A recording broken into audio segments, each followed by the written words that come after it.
This is what we speak, not in words taught by human wisdom, but in words taught by the Spirit, explaining spiritual realities with Spirit-taught words.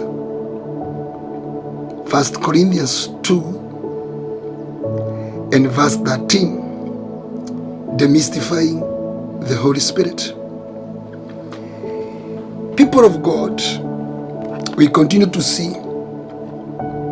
why is it so important to have the Holy Spirit. Paul is teaching us here that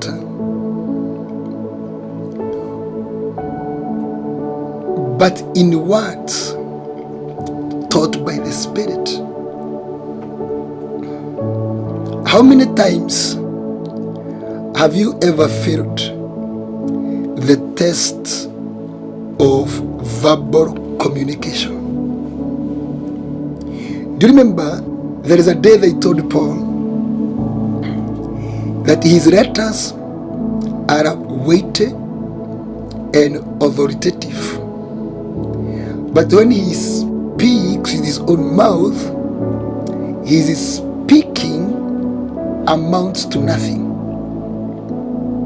Me as an individual can testify that I have really struggled very much in my communications.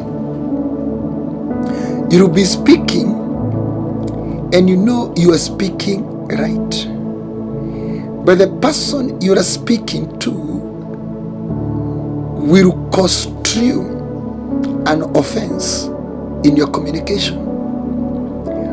Remember Moses telling the Lord, me, I am a stammerer, I don't know how to speak. And the Lord told him, go, I will teach you what to say and how to say it. In Matthew 10, Jesus said, in that moment, do not meditate on what to say, but at that very hour, you will be given what to say. For it will not be you who will be speaking, but the Spirit of your Father in heaven speaking through you. And in Jeremiah 1, when he was called, he told the Lord, I'm only a youth, I don't know how to speak. And the Lord touched his lips, and the Lord told him, see, I've filled your mouth with my words, now go and speak. And in Isaiah 6 we see the man of God saying he is a sinner because his lips were not right to the Lord, and the seraphim flew holding tongues that contained live coals and touched the lips of Isaiah and told him that the guilt of your mouth has been taken away. And then the Lord said, who shall we send to speak for us? And Isaiah said, I am here. And the Lord said, go and speak to them. How many times have you ever failed the test of verbal communication? It is the Holy Spirit who teaches you what to say. There are two dreams I'm remembering, and they are very profound. One is for a pastor, and the other one is mine, and mine is powerful. That one is making me, the one about me is making me so happy. I saw myself in that dream. I was fighting a diviner with his assistant. They were praying for me. That assistant was trying to put a hand here. He tried to put his hand this way on me, but there was a force that limited him, and he came here and was praying to me this way, like he was bread following me. And then he touched my teeth this way, and he was praying that he was also Kaid Mazurigini. And then he said the other one that made me react was when he said that and we are sending him to make money, and every money he will be making, he will be bringing it here. And I stood up and confronted him, and he confronted that pastor in that dream, and we fought. They tried to curse me, and I rose up in power and in authority. And what happened? Wow, that one I will not speak here. I will speak about it another day. That what happened, because I saw how God made me.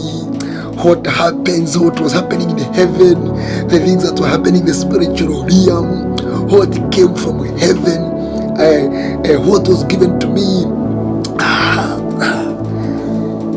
Very sweet. Oh, we were in the Holy Spirit. So, number one, I'm telling you, it is very sweet to be worked on by God. When God is working on you, very sweet. When the Holy Spirit is upon you, the Holy Spirit, number one, He teaches you what to say and how to see it. And people who speak through the Holy Spirit, they always win in conversations. You can never defeat a person that is communicating by the tongue of the Spirit. Then he says, explaining spiritual realities. When the Holy Spirit is upon you, you explain spiritual realities. What do I mean by this? It is the Holy Spirit who makes plain the mysteries of heavenly realms. So when the Holy Spirit comes upon you, the mysteries of life that are complex and very opaque, the Holy Spirit makes them plain to you. That is how you can meet a person and you tell them your dream, and they will give you the right interpretation. That's the Holy Spirit at work. That's how you notice Joseph could interpret what the magicians could not interpret. That's how you see Daniel could interpret what the sorcerers and the astrologers, those who read the spiritual realm dynamics, could not explain. So when the Holy Spirit is upon you, you explain spiritual realities and you make the mysteries of spirit very plain, saying with what? With spiritual thought words. Where is that? The person without the Spirit does not accept the things that come from the Spirit of God, but considers them foolishness, and you cannot understand them because they are discerned only through the Spirit. Another thing why you need the Holy Spirit is for discernment. If you don't have the Holy Spirit, you do not accept the things of the Spirit. Actually, they are a trash to you. They are a foolishness to you. Even right now, if you listen to what I preach and you don't have the Spirit of God, you will mock, you will blaspheme, you will see as if that is not actually the right gospel, because the spiritual realities are comprehended through discernment. So when the Holy Spirit is upon you, you develop discernment.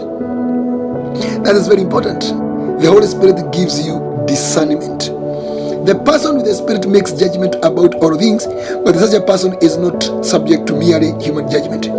Another thing that why you need the Holy Spirit is that when you have the Holy Spirit, you can judge and you cannot be judged.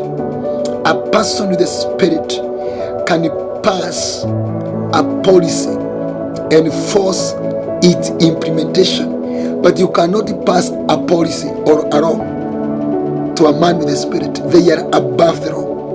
A person with the Spirit of God, they are above the law. And finally, the Spirit is one that makes us to have the mind of Christ. Last part, but we have the mind of Christ.